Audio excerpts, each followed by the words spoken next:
On a chanté Djaou, Fouébouani, nous sommes réjouis.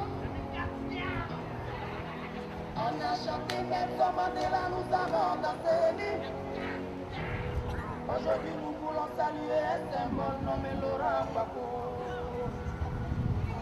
qui lutte pour l'autonomie de la vie.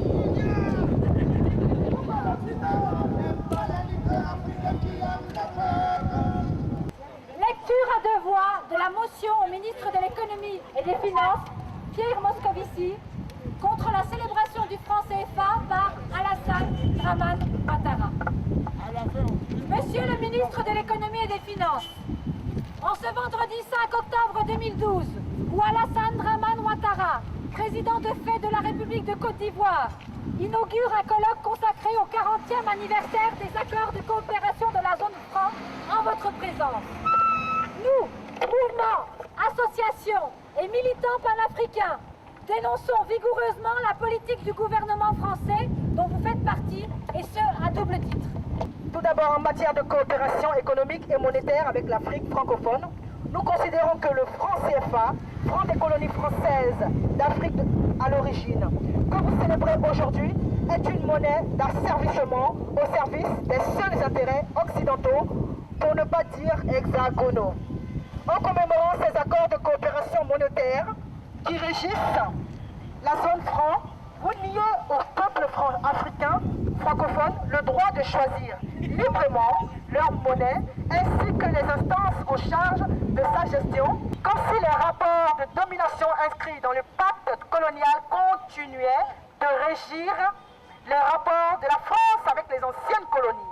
Ainsi, pour garantir la libre convertibilité du franc CFA, supposé assurer la stabilité monétaire favorable au développement économique, les 15 pays africains membres de la zone franc AZF ont signé ces fameux accords de coopération monétaire qui les obligent à déposer la moitié de leurs recettes au trésor public français.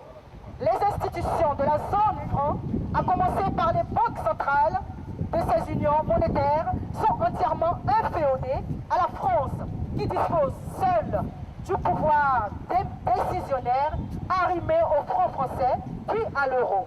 Le franc CFA a freiné le développement de ses membres par rapport aux autres pays africains, anglophones notamment. La dévaluation du franc CFA en 1994 et les politiques d'ajustement structurel imposées par la communauté internationale et ses relais locaux, les dirigeants africains dociles et complaisants que vous soutenez au pouvoir depuis plus de 40 ans pour certains d'entre eux, ont eu des conséquences économiques, sociales, politiques et dramatiques.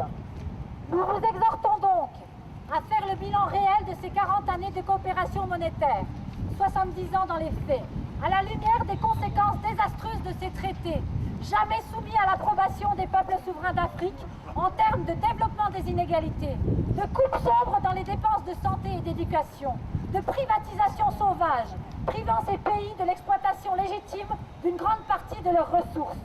Les seuls bénéficiaires de cette politique monétaire sont avant tout les grandes multinationales, surtout françaises, qui ont remporté des parts de marché énormes dans tous les secteurs de l'économie france-africaine. Bouygues, Bolloré, Total, Armadjaro, la Cifca et tant d'autres. Nous exigeons que ce bilan se fasse dans la transparence, sous contrôle parlementaire par exemple, loin de l'opacité habituelle, réseau occulte de la France-Afrique, afin de comprendre le fameux paradoxe de l'abondance, qui montre que ce sont les pays africains les plus richement dotés en matières premières et autres ressources stratégiques qui connaissent les situations les moins enviables d'aujourd'hui. Outre la politique de la zone franc préjudiciable au peuple africain, nous condamnons une fois de plus la réception de M. Alassane Dramane Ouattara par les plus hautes autorités de l'État français et tenons par cette manifestation à rendre hommage aux victimes de la guerre néocoloniale en Côte d'Ivoire, qui n'a pas commencé avec la crise post-électorale, mais bien avec le coup d'État du 19 septembre 2002. Nous tenons à dénoncer l'occupation illégale de la Côte d'Ivoire, le non-respect des institutions souveraines du pays, telles que le Conseil constitutionnel et l'Assemblée nationale, ainsi ainsi que les innombrables atteintes aux libertés fondamentales, notamment la liberté d'expression. Nous tenons encore par cette manifestation à exiger la libération du président Laurent Gbagbo, de ses proches et de toutes les personnes arbitrairement poursuivies et illégalement détenues. Nous tenons à réclamer le retrait immédiat de toutes les troupes d'occupation militaire en Côte d'Ivoire et ailleurs, ainsi que l'indépendance économique et politique véritable. Aucun pays au monde n'a jamais réussi à se développer sans battre sa propre monnaie. Alors même si l'on sait que la France n'a pas d'amis, elle n'a que des intérêts, dixit le général de Gaulle. À moyen et à long terme, une nation, fût-elle la France, ne peut prospérer au détriment des autres peuples, qui ne vont pas supporter éternellement le joug néocolonial sans rien faire. Autrement dit, si vous n'agissez pas au nom des valeurs humanistes dont vous vous revendiquez, faites-le par intérêt pour éviter flux migratoires massifs et conflits meurtriers en cours ou à venir. Fait à Paris le 5 octobre 2012. Merci.